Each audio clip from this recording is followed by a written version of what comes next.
আগের রায় ফজর হইলে ষষ্ঠ উপজেলা পরিষদ নির্বাচনের তৃতীয় দফায় আনোয়ারাত নাজ্জি নির্বাচন অনুষ্ঠিত হইব।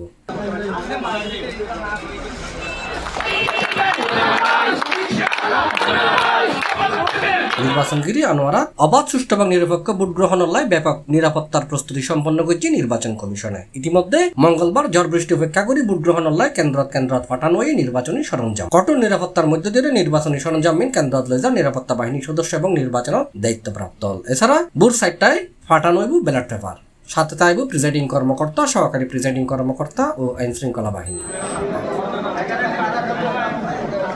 এর আগে মে 27 তারিখ সোমবার রাত 12টায় প্রার্থীর নির্বাচনী প্রচারণা শেষ হয়ে টানা 13 দিনের নির্বাচনী মাঠত প্রচার প্রচারণা গণসংযোগের মাধ্যমে রাত দিন ব্যস্ত সময় পার করছে 12 প্রার্থী। এখন প্রস্তুতি ভোট গ্রহণের অপেক্ষা, এখন ভোট যুদ্ধ সঞ্জয় হইব। এবার নির্বাচনের নাকি উত্তেজনা বিরাজ করে, কারণ এবারের ভোটের লড়াই নাকি অর্থ প্রতিমন্ত্রী ওয়াসিকা আয়েশা খান এমপি এবং স্থানীয় সংসদ সদস্য সাইফুজ্জামান চৌধুরী জাভেদ এমপির দুই প্রার্থীর ভিতরেই লড়াই উত্তেজার।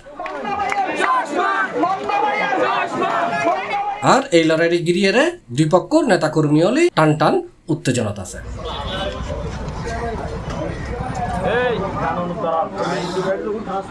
সুষ্ঠু নিরপেক্ষ ও বিশৃঙ্খলাবিহীন ভোট গ্রহণের লাই আনোয়ারার 11 ইউনিয়নের নির্বাচন কমিশন নিরাপত্তা চাদর ডাকি দিয়ে খালের ভোট নাজি থাকিব 14 জন ম্যাজিস্ট্রেট, 1 জন জুডিশিয়াল ম্যাজিস্ট্রেট, 11 পুলিশের স্ট্রাইকিং টিম, 4 প্লাটুন বিজিবি ও র্যাব ফোর্স, পাশাপাশি বেসরকারি রিজার্ভ ফোর্সও রাখা হয়।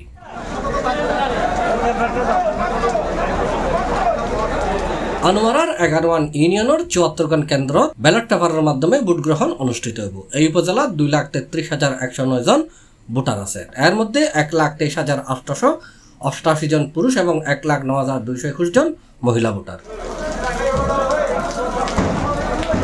এই বিষয়ে সহকারী রিটার্নিং কর্মকর্তা ও আনোয়ারা উপজেলা নির্বাচন কর্মকর্তা আবু জাফর সালে C+এর হয়ে আমাদের সার্বিক প্রস্তুতি সম্পন্ন হয়েছে এবং আমাদের প্রায় 12টি মোবাইল টিম, আপনার পুলিশের 11টি স্ট্রাইকিং ফোর্স, র্যাবের ফোর্স আছে এখানে এবং 4 প্লাটুন বিজিবি আমাদের পুরো আনোয়ারা উপজেলায় মোতায়েন থাকবে।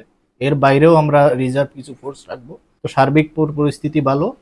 তো আমরা জোরালোভাবে আশা করছি একটি অবাধ, সুষ্ঠু এবং শান্তিপূর্ণ নির্বাচন অনুষ্ঠিত হবে।